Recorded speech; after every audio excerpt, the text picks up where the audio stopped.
Welcome back to Rev It Up Bowling. My name is Jason Robarge, and today we got another ball review for you.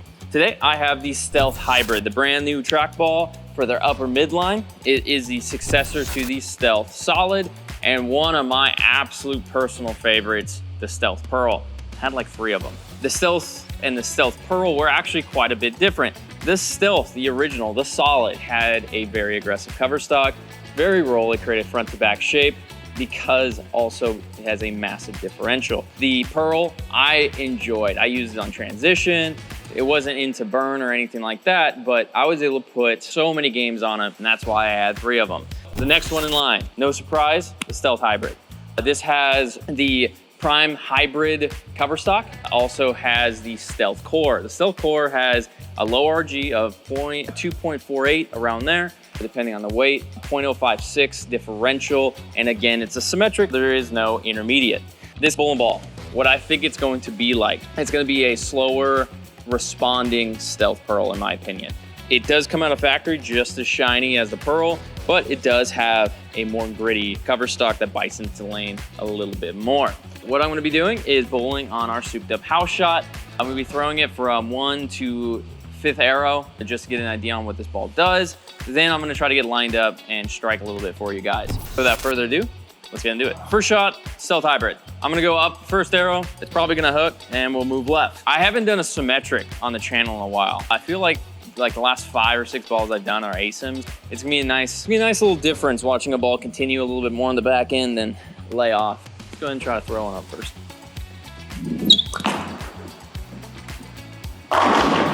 Yeah, to be expected. Pulled to the teensy bit, but it was gonna hook, no doubt. Let's go ahead and move left a little bit. Why did I like Pearl especially? I felt like that was a ball where it had a big enough diff, which it does. It has one of the highest diffs of any symmetric ball on the market. But what was nice is the Pearl, the cover stock wasn't outrageous. It wasn't aggressive. It was pretty clean. And I was able to throw that ball on a variety of shots. Took it down with me in the regional, taken to the nationals. I've taken the Stealth Pearl everywhere. I'm hoping to do the same with this thing. We're gonna go 2nd arrow.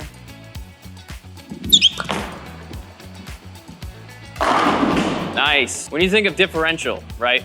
You're gonna wanna think of how the ball is going to, how much energy really the ball is gonna store down lane. When you have a high differential bowling ball, the ball likes to flare. More contact of the surface of the ball is hitting the lane. What that does, fresh contact without oil on top of it. What that does is it creates a transition to the ball. If it's symmetric, it'll probably be smooth throughout the whole transition. With a high diff, not the most continuous back end, but a lot more than a lot of ASIM. With a higher diff ball, you're probably gonna need a little bit more oil, again, because it's chewing up the oil a little bit more and it's flaring more. When you think of differential, mostly think of how much energy the ball will have when it transitions or when it finishes its transition, should I say. With this ball, with a low RG, I'm expecting it to be clean because of the Pearl, but still be very mid-laney just because of a low RG and a massive diff. 3rd arrow. 2nd arrow looked pretty good.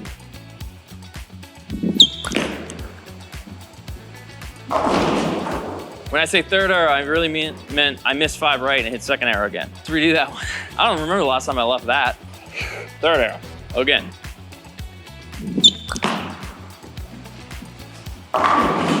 All right, not too bad. More responsive, more oil, makes sense. Go ahead and move into 4th arrow, see what this ball does. I think in here there might be too much oil and the ball is gonna, if I hit it, it's gonna wanna check, or if I don't, it's gonna float. That's what my expectation is, but we'll see. 4th arrow to about 10.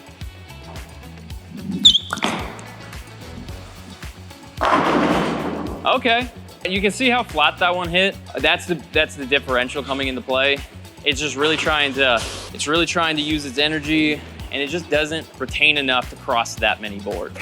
In order for the ball to retain more energy, we are gonna need to get around it to get a steeper entry angle into the pocket. It doesn't hit flat. Go ahead and try that. Again, around 4th arrow.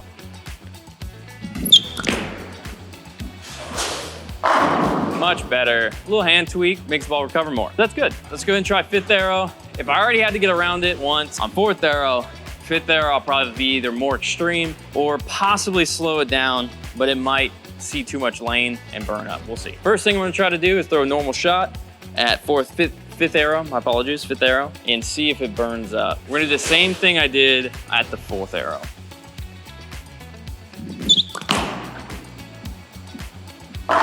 When I say I'm gonna do the same thing, I mean, naturally I'm gonna slow down because I know it's not gonna hook. I slowed down quite a bit. It did make its recovery. Left to right, yes. Front to back, not as much. You're gonna be creating more of a left to right shape with this ball. You will be playing away from the pocket probably, getting the ball sent right. So that looked pretty good. We're gonna go ahead and do another one for fifth arrow. I just wanna see that ball roll. I'd be rolling. All right, pretty good, pretty good. A little bit farther right, but that did start up a little bit before that second tracer, but it did finish the transition quite quickly. With this particular layout, a 5 by 50, I wanted to add a little bit of length. It does have a low RG. I did that on the Stealth as well. Actually, I think I might have done a 5.5, just to provide more length, to get the RG bumped up a little bit. But I didn't want anything crazy quick. I wanted it to recover. I don't want it absolutely slow. I always, if I'm caught in the middle, I always basically throw it in the ring finger. For the ring finger, for me, that's like anywhere from like a 45 to a 55 val. That usually pertains to a pretty moderate speed transition. It's not crazy quick if it was a 20, 30, and it's not really slow like a 60, 70, 80 would be. I split the difference with this ball just to create that left to right shape and it doesn't burn energy up quickly. It doesn't transition quickly. I have stuff that does that. Let's go back to fourth arrow where I don't have to trick the ball as much. And then we're gonna slide back right a little bit after that, fourth arrow-ish. But 10 down lane, 45 feet. I want to go. Nice, that looked pretty good.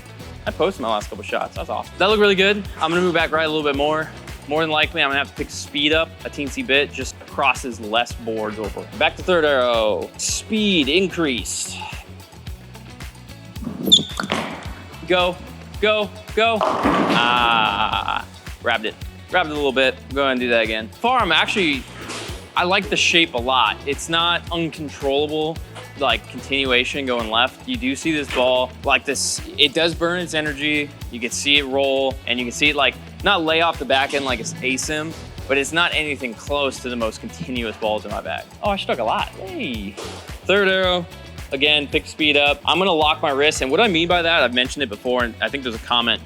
Default, I'm here. And when I go through the ball, I'm really still trying to put my rev rate on it, right? When I try to lock my wrist or flat my wrist out, what I'm trying to do is lock my wrist. That way, when I come through the ball, more like this, not, right? See the difference?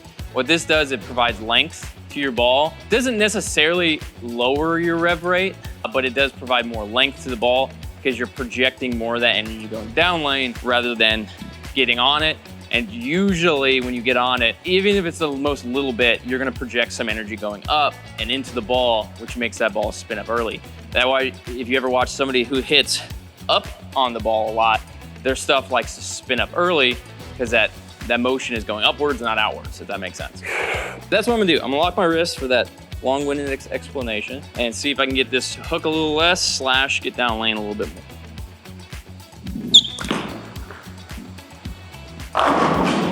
See, much better. Had a lot smoother shape. It didn't want to read early. Felt really good. Let's go ahead and try to do that again. I'll move a little bit further right. Oh yeah, I always talk about tournament and house shot balls.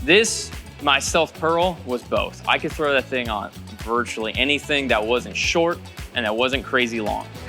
And I'm thinking I could do the same with this. The fact I could strike from multiple areas means it's pretty well versatile and I can control the ball very well. We're gonna go somewhere around second arrow. It's gonna be a little left of that. All right, again, locked wrist, a little bit more speed. Very nice. Oh, I love picking speed. It just makes things easier. I don't have to hook the ball as much. For the most part, that was generally the characteristics of the Stealth Hybrid. I will be throwing a few more shots just so you guys can watch a few different areas. Not all of them are gonna strike, but at least you can watch ball motion, which is the most important part. We're gonna move right a little bit more, pick the speed up even more. I'm gonna try to touch a 19 down lane, about 23 off the hand. Again, locked wrist.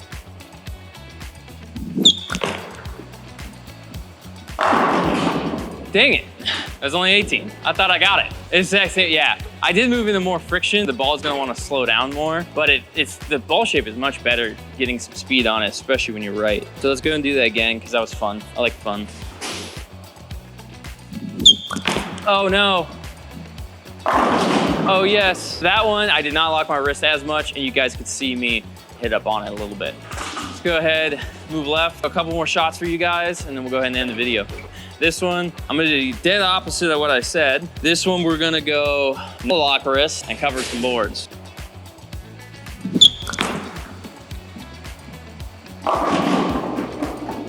It strikes, it really strikes. I threw it too fast. It's hard to slow down that much in one shot. Another fun thing, just because it popped in my brain because I'm looking at my speed. If you play in the friction, you're not throwing it 12 miles an hour. The ball is simply slowing down that much. You move left like I just did. I slowed the ball down a ton off my hand. Quite a bit, I think. What was my launch speed? Yeah, that one was almost 2 miles an hour slower, a mile and a half, than my other one, but it didn't slow down as much. That's oil, right? Oil prevents your ball from slowing down, which prevents it from hooking. We see it all the time, but physically that's what's happening. More rotation, slowish, but we're gonna slow it down a little bit more, add a little more rotation, provide more left to right shape.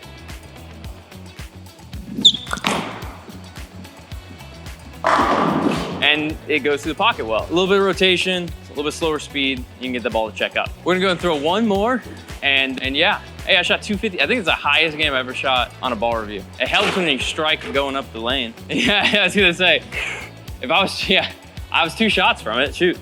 This one, I want this to be a fun shape for everyone. We're gonna pick speed up. We're gonna lock our wrist a little bit. Hook. Yeah, baby, perfect. That was the Stealth Hybrid, new upper midline ball from Track. Track has created some of the best balls on the market in the last year or two. Ever since the merger between EBI and Brunswick, I really feel like Track has upped their game up quite a bit and provides, not a lot of bowling balls. They don't have a ton in their arsenal, but the balls that do come out, are phenomenal. The archetype, the stealths have been amazing. The sensor solid, I am in love with. Check out Track, check out some of their products. I think you're really gonna like them because I really like them. I throw everything Brunswick, but I always have some Track balls in my bag. If you guys are interested in the Stealth Hybrid, that ball is out now. Hop online, pick one up, go to your local pro shop, get one drilled. But my name is Jason Robarge. We're Rev It Up Bowling. Much love, peace.